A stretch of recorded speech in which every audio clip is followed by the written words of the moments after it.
Welcome to Kachai with Lucky. Today's topic is a much needed one. I've had several women asking us to have it, the issue of infertility and how to deal with it.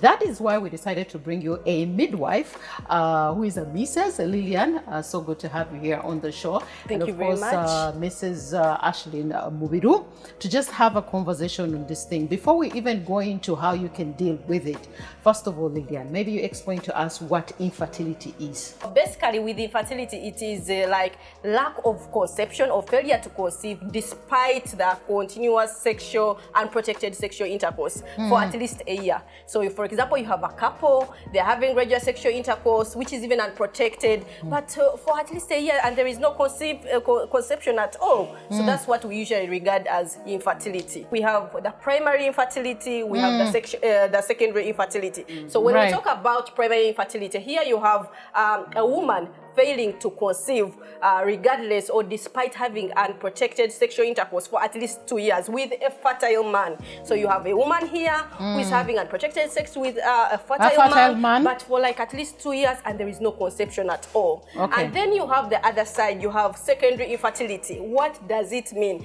So when we talk about secondary infertility, you have couples who have actually ever had 1 or 2 successful pregnancies, but now there is failure to conceive at all. So you have couples, maybe they have 1 child or 2 or even more, but later on they are trying and there is no conception at all. So that becomes the secondary infertility. Infertility. Maybe to go back to the primary infertility, you explained that a man who is fertile, having sexual intercourse with a woman and not conceiving. How do you know that that man is fertile? Because in most cases, Lillian, these men don't want to go for these sperm count checkups and I do understand. And this woman is trying everything she can. She's the one who's going everywhere. So in most cases, you'll find, I am going to see a gynecologist. The guy is telling me I am okay. This man is refusing to go for a checkup. How do I know that this man is fertile or infertile if he hasn't gone? So for example, this time there is a trial. You have maybe, let's say, people are now married, or even if they're not married in either a traditional way or they are cohabiting and they have tried, and maybe no tests have ever been done, and there is failure to conceive. That is secondary infertility. But now maybe they have tried and failed, but when they go, they find actually the man is fertile, but the woman is infertile. So then there you can know it is primary infertility. But one most important thing that I need to raise, and we always advise couples to always go together, because when you actually try conceiving and failing, and you fail, you can't know who has a problem. So as health workers, as midwives, we always emphasize that at least a couple should go to a fertility center when they are 2, not 1, so that we can be able to identify who has a problem or where is the problem, and we can be able to help them together. You notice that most men fear to be told you have the problem. So that is why you find a man is going to shun away from going with you and say, you go. Because even some men don't know that they have their doctors. Who are those doctors? What are they called? The ones who cater for men. The doctors. The gynecologist version of...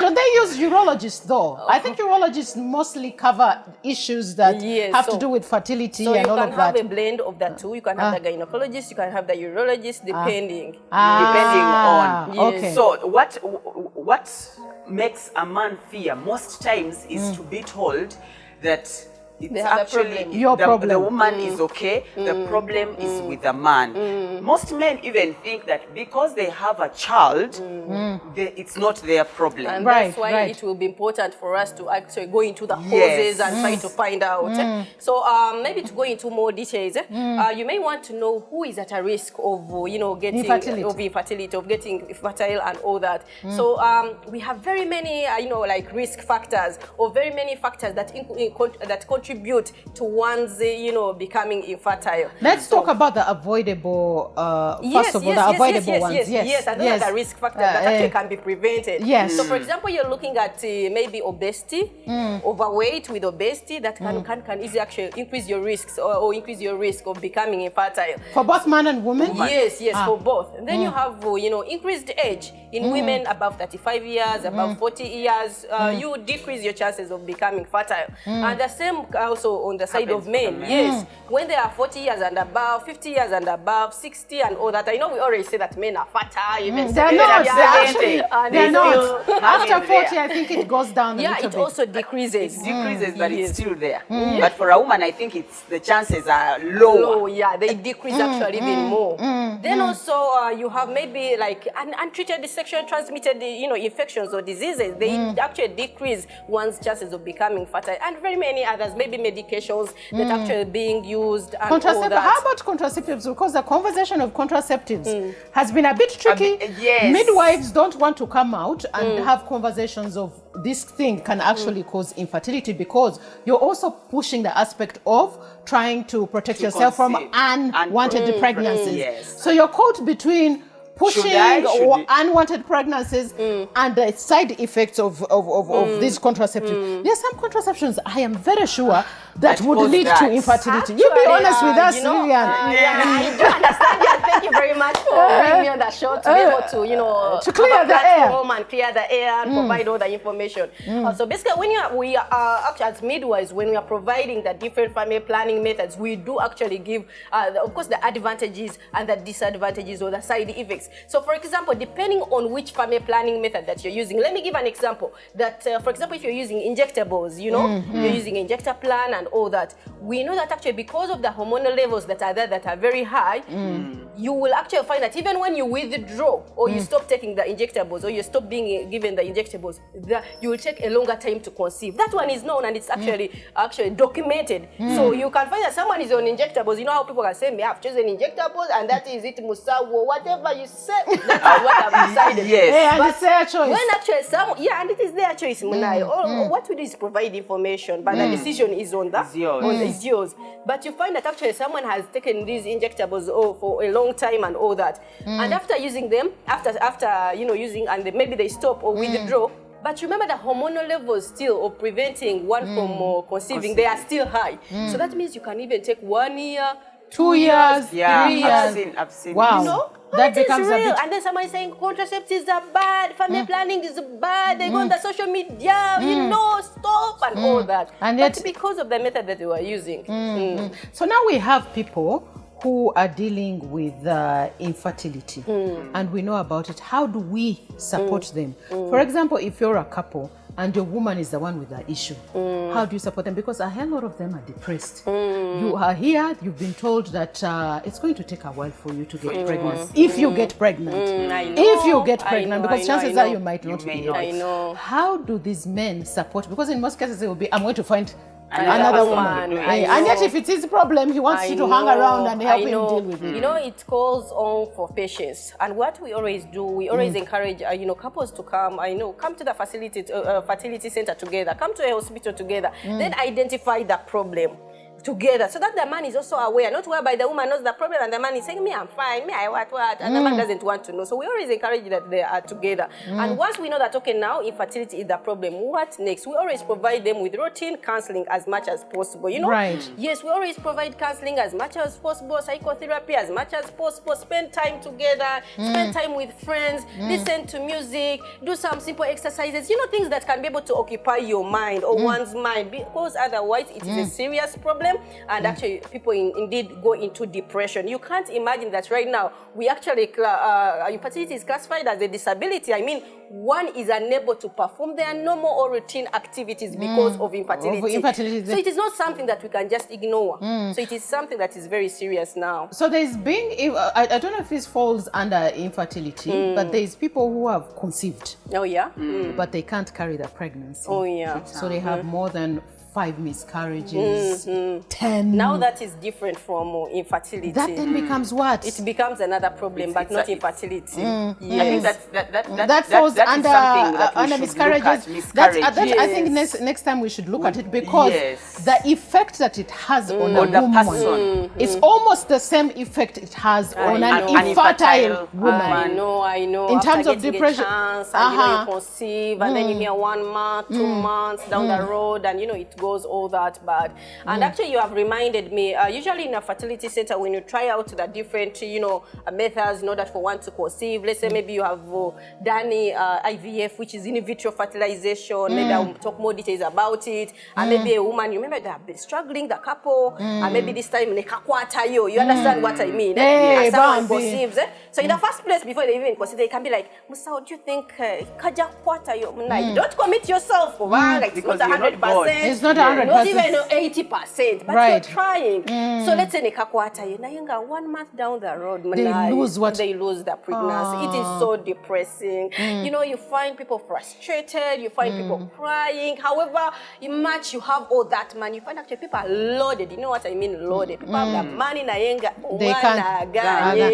There's, I believe where we are now, science has done a lot of research and the science has made certain things possible. Do you provide these people who are going through infertility, with the options, the different options that they can use? Because I think some of them lose it because they're not aware of the option. What options do I have if I'm infertile?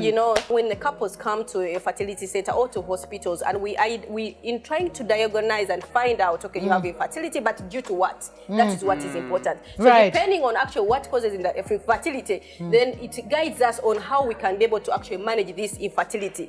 So let me give an example. You can find that actually, depending on what was diagnosed, maybe we have decided that we're going to use in vitro fertilization, where we're going to, pick an egg or harvest an egg from a woman, and then, get this sperm, and then, mix them together. Fertilization takes place. Then you have an embryo, and then after getting that embryo, the so-called young baby, and then you have to implant it or insert it into a woman's uterus. So that can be an option. Then also, depending on which problem you have, maybe we also have what we call intrauterine, insertion or IUI. So, for example, that one you have a woman, maybe you initiate her on actually these, or you initiate her, and she can be able to ovulate. So when you actually time that ovulation is taking place, of course, that's when you have sex.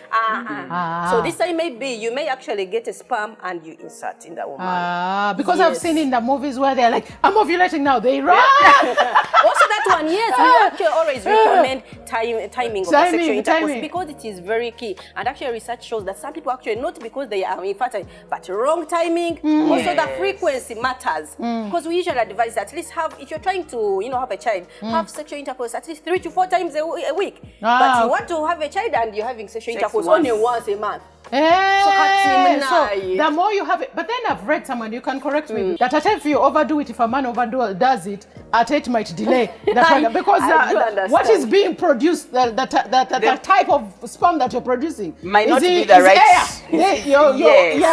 No, I'm thinking, is it that the more they produce this, because the more I have sex, the chances of me conceiving are there. But what are the chances of this man that every time he's releasing? He's releasing the right sperm. Something that is going to I get you very well. For one to conceive, they don't need to, for example, in a day or a night or a day or whatever. You can have sexual intercourse, but it doesn't mean that you do it, you may have it once or twice, but that is in a day. In a day, and then you wait for it to bloom. One child, you come. No, let me tell you, the pressure that ladies out there have just to conceive is real.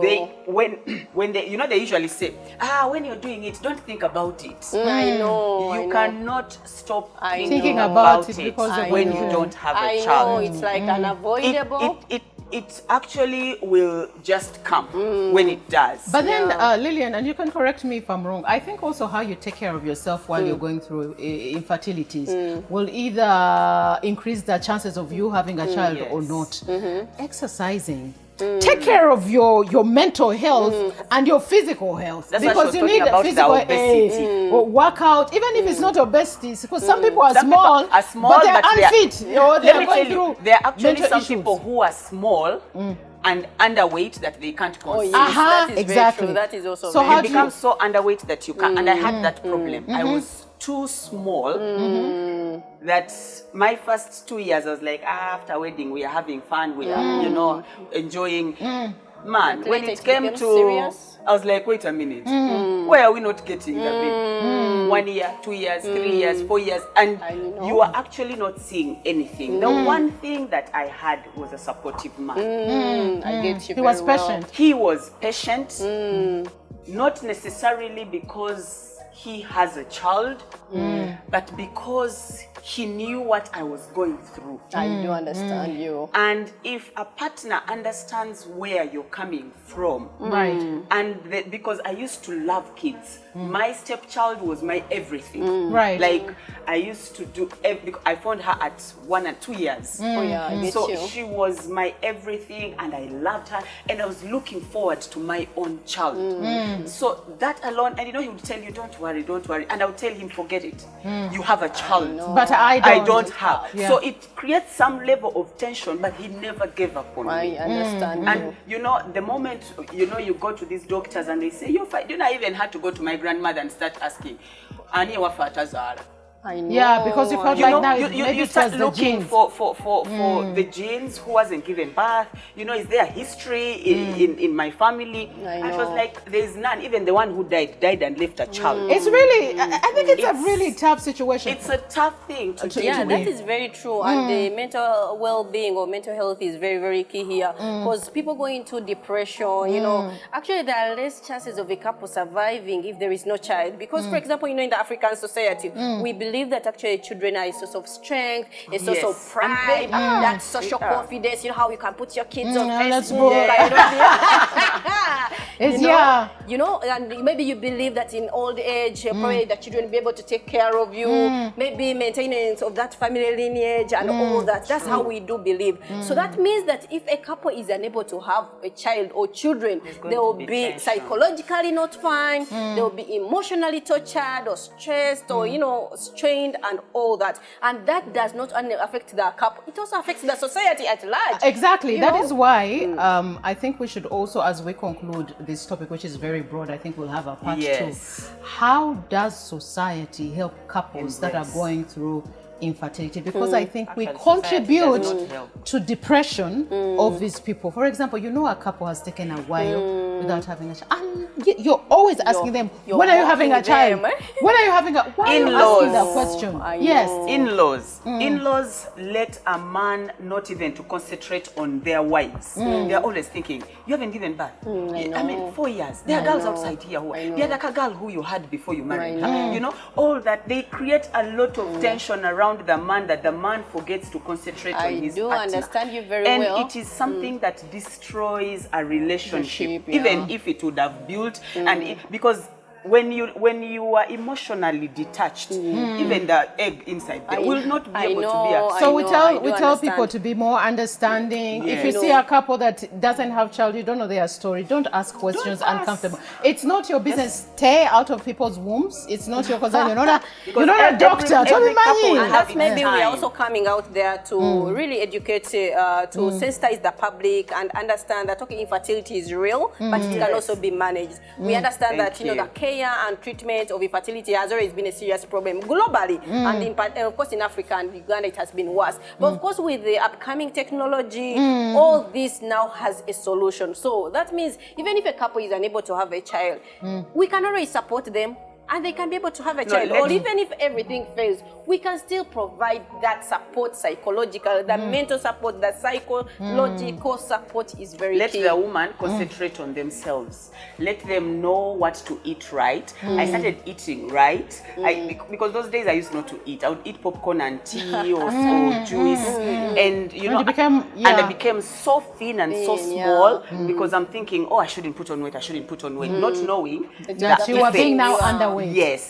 So when they told me, you need to build on your weight, you need to do this. And when I did that, now I have my very beautiful babies. But it may not work for all. Yes. I do understand. Yes. Well, thank you so much, Lillian Musao, for passing by and having this conversation with us. And maybe we shall come back with a part 2. Yes, but if people need help, where do they go? Where would you send them? Of course, now we have actually increasing fertility centers in Uganda. We have very many fertility centers actually that are handling infertility, even including the specialized women's hospital, including very many fertility centers that I may not really be able to advertise on this platform. But just be aware, just be out there, just be on the look. There are now fertility centers that have actually come up. We have many people that have actually specialized in this kind of area, and you can be helped as a couple. So don't suffer alone. Lillian can't advertise. She can't talk about hospitals because ethically they're not allowed to, but you can inbox me in case you need her number or her help. She will point you to the right direction. Thank you so much for being with us.